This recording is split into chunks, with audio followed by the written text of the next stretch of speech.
Buenos días. Sensiblement différents, le podcast des humains sensibles et différents. Saison 2, épisode 39, hors série numéro 25, spécial J'envoie 2024. À l'origine. Salut, et bienvenue dans ce nouvel épisode de Sensiblement différents, hors série spéciale J'envoie 2024. 31 jours de podcast rythmés par une contrainte créative, technique ou thématique. Un jour, un thème, un podcast. Aujourd'hui, la contrainte est à la fois technique et thématique, puisqu'il s'agit d'enregistrer cet épisode dans un lieu symbolique, sans script. Un lieu symbolique. Alors j'ai choisi de t'emmener dans un endroit qui n'a pas grand-chose à voir avec ce que l'on a échangé jusque-là. Au cœur du village dont je dépends, au cœur de Saint-Georges, et je t'emmène dans une église romane, une église du Moyen-Âge. Je m'appelle Magali Darnay, je suis thérapeute en kinésiologie transpersonnelle, podcasteuse, coach émotionnelle, musicienne, chanteuse. J'agis comme révélateur.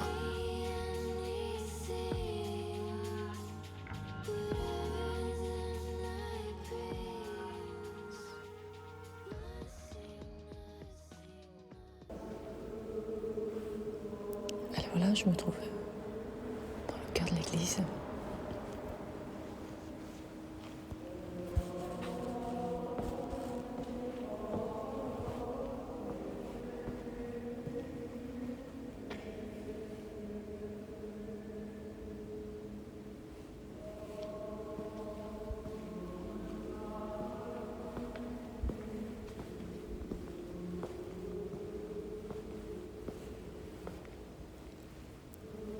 L'église de Saint-Georges de Léon.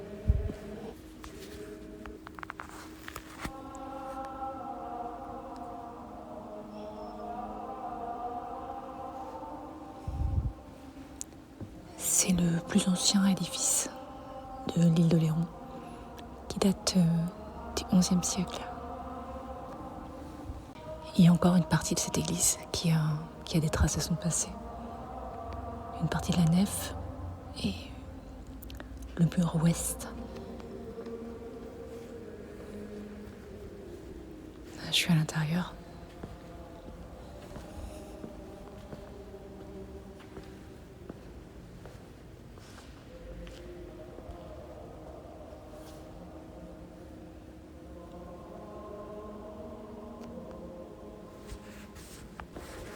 Les plafonds, les ouvertures sont très hauts.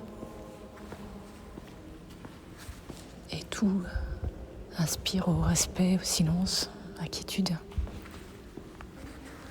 Présentement, le soleil se reflète par les ouvertures. À travers les vitraux, ça fait des arcs-en-ciel de lumière. C'est assez magique. Influence romane, construction architecturale romane saintongeaise, avec des ouvertures immenses. Des arches qui sont assez incroyables. On sent qu'il n'y a qu'à avoir une pensée pour qu'elle aille directement vers les hauteurs. Il y a ici les restes d'Aliénor d'Aquitaine qui ont été déplacés jusqu'à l'église, en rapport avec les rôles d'Oléron qu'elle a créés, qui sont à l'origine du Code maritime européen. Une femme de pouvoir et de savoir. D'abord reine de France, puis reine d'Angleterre. Elle a été propriétaire de cette église, dont elle a fait partie, dont elle a fait reconstruire une partie. La partie haute notamment. 17h.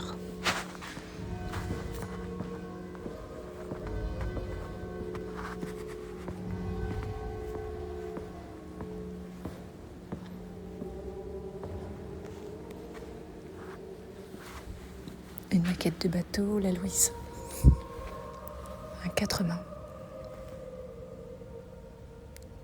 Du fin 19e. quand même un passé de pirates et de marins ici. Je me retrouve devant l'historique de l'église dont je te confie quelques extraits, donc construite vers 1040, avec des influences orientales et mauresques. Et puis ensuite, donc, c'est Aliénor d'Aquitaine qui a fait la plus grande partie. Elle va être détruite durant les guerres de religion au XVIIe siècle. Et restaurée au XXe siècle. Donc on peut voir la figure de Sainte Barbe qui, selon la légende, a été à la proue d'un bateau d'un Danois qui aurait été sauvé d'un naufrage, donc selon lui par la Vierge. Il en a fait don à l'église. Ce que j'aime ici, c'est la pureté des lignes, la simplicité aussi. Elle servait à l'origine de forteresse, de lieu de secours contre les attaques éventuelles des pirates. Donc il y a vraiment tout un passif de légende entre ce qu'on peut trouver aussi comme traces sur les pierres d'animaux un peu fantasques qui ont été taillés par les bâtisseurs, les Tarasques, je crois. Légende sur ces animaux imaginaires. Légende sur ce fameux naufrage, ou ce non-naufrage du Danois. Et puis évidemment le lieu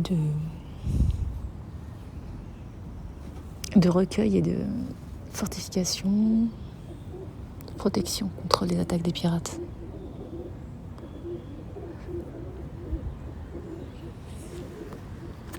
Alors, pourquoi j'ai choisi ce lieu particulièrement ? Alors d'abord parce que c'est le plus vieil édifice du site où je vis. Ensuite parce qu'il y a toujours quelque chose assez magique et mystique pour moi dans les églises. De par l'architecture du lieu et ce que je ressens quand j'y rentre. C'est vraiment des lieux que j'adore particulièrement aller visiter où que je sois. En fait, me poser dans une église, dans le silence, juste observer, respirer et laisser les pensées aller.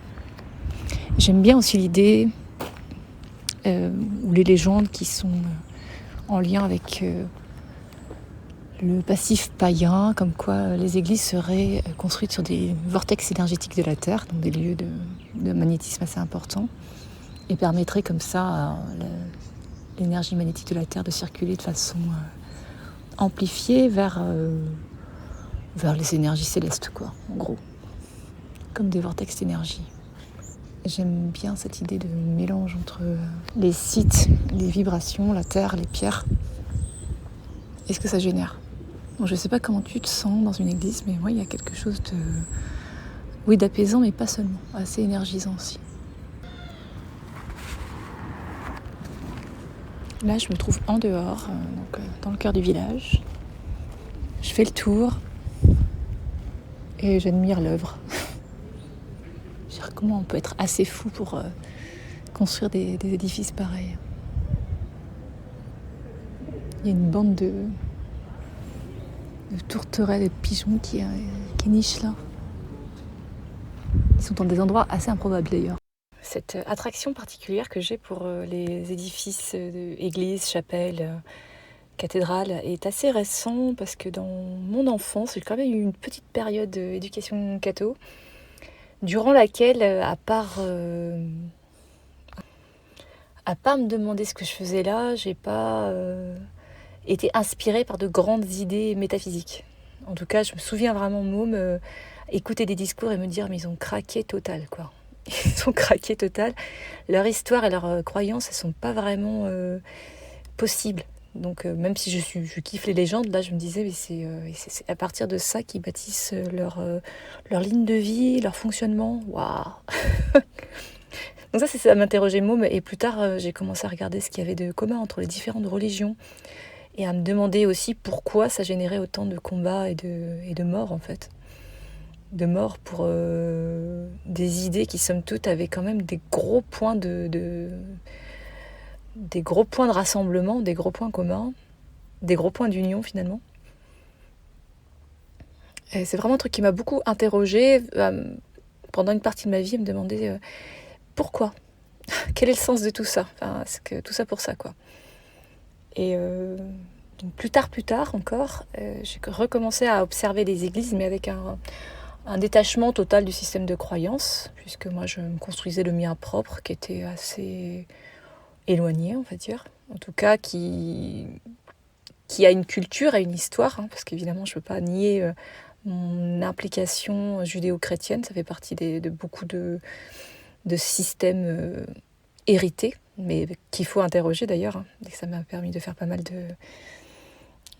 d'introspection. Mais en tout cas, c'est un système dans lequel j'ai baigné, donc que je dois apprendre à connaître pour pouvoir le dépasser et comprendre ce que ça peut impliquer aussi.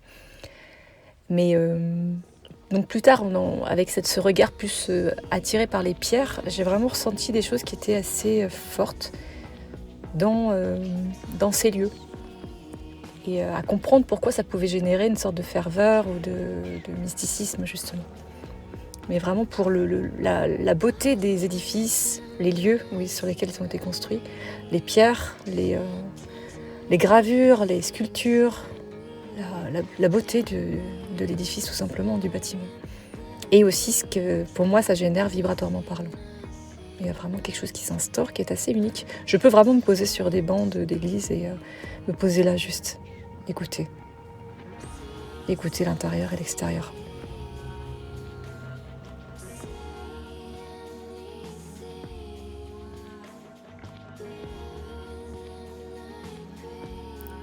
Tu as aimé cet épisode ? Le prochain, c'est déjà demain. Et demain, je partage avec toi une récente connaissance ou compétence acquise. Abonne-toi à ce podcast que tu peux trouver sur toutes les plateformes pour ne rien manquer et participer à cette aventure extraordinaire, la tienne. Tu peux choisir d'être simple auditeur ou de devenir acteur, alors n'hésite pas, commente, like, partage et rejoins la communauté de Sensiblement Divers.